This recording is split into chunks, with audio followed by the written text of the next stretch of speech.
In today's fast-paced world, sexual temptation is everywhere, from late-night porn binges to unexpected lustful thoughts during the day. Neuroscience now shows why this is so potent. Sexual cues flood the brain's reward center with dopamine, the same neurotransmitter involved in cocaine or gambling highs. Over time, this flood hijacks our reward circuits, so natural pleasures feel dull in comparison. We may find ourselves needing ever more intense stimuli to feel satisfied, which can spiral into anxiety or even depression when we try to cut back.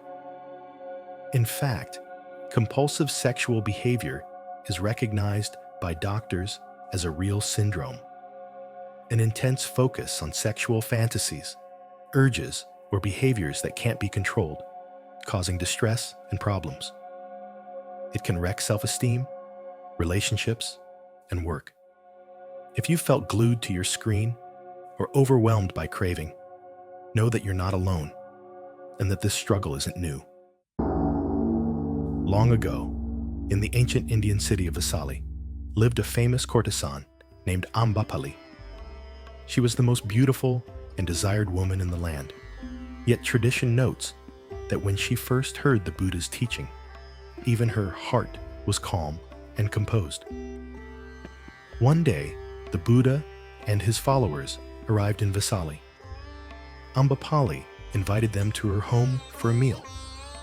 When the Buddha came with a great company of monks, Ambapali bowed at his feet. Impressed by her humility, he accepted her offer. In fact, historical texts tell us that Ambapali later donated her entire mansion and its famous mango grove to the monks. But then, something extraordinary happened. Ambapali asked the Buddha if the young monk, Ananda, or another devout monk, could stay in her house for the upcoming rainy season, 4 months, when monks did not wander. The other monks were horrified. How could a monk live alone under the same roof as a famed courtesan? The Buddha simply smiled and said, "Let us wait and see." He had faith in his disciples' mindfulness. During those months, Ambapali tried every artifice to seduce him. She prepared sumptuous feasts, clothed him in fine robes, and danced erotically before him.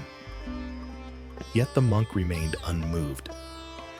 Sitting in meditation, he watched his breath as she swayed, fully aware of her beauty and her offer, but not clinging to it.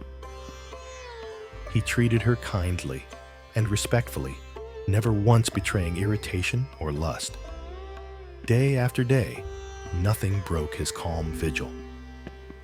When the season ended, the monk returned to the Buddha's presence, and Ambapali followed, her eyes brimming with tears. She knelt before the Buddha and said, "I tried every way to seduce him. I danced. I offered luxury. But he seduced me instead, with his compassion and wisdom. For the first time, I saw how empty my old life was, and now I want to change." In that moment, Ambapali renounced her past. She gave all her wealth, even her mango grove, to the Sangha and became one of the Buddha's most celebrated lay disciples. This story became a legendary lesson. When a truly mindful person enters the realm of temptation, it is the temptation that is transformed, not him. What does Ambapali's story teach us today? It shows that inner awareness can conquer even the strongest craving. The Buddha warned that sensual pleasures lead only to much stress, much despair, and greater drawbacks. Essentially, that lust leaves the heart unsettled. Modern brain science agrees. Repeatedly chasing strong sexual stimuli rewires our reward system so that craving only grows.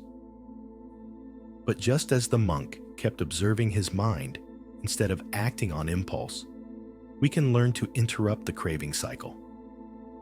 Research finds that when we pause and observe a craving without judgment, its power weakens. Even taking a few mindful breaths, as simple as pausing to notice the inhale and exhale, trains your brain to pause before reacting. In that space, you might realize you are not the craving itself, just a mind that happens to have one. Ambapali's transformation shows that no one is beyond hope. Even a most seductive temptation can become a doorway to growth if met with awareness. If a simple monk's mindfulness could awaken an entire courtesan's heart, imagine what a moment of presence can do for your own urges. Today, commit to one small mindful step. When the next craving arises, stop. Watch it with curiosity and a breath. You may find it loses its grip faster than you thought. With each mindful pause, you train yourself to become the conscious observer of your mind, rather than its servant. If you found this story inspiring, please like the video and share your thoughts below. How do you stay mindful in the face of desire? Don't forget to subscribe for more Dharma stories and practical tips on taming the mind.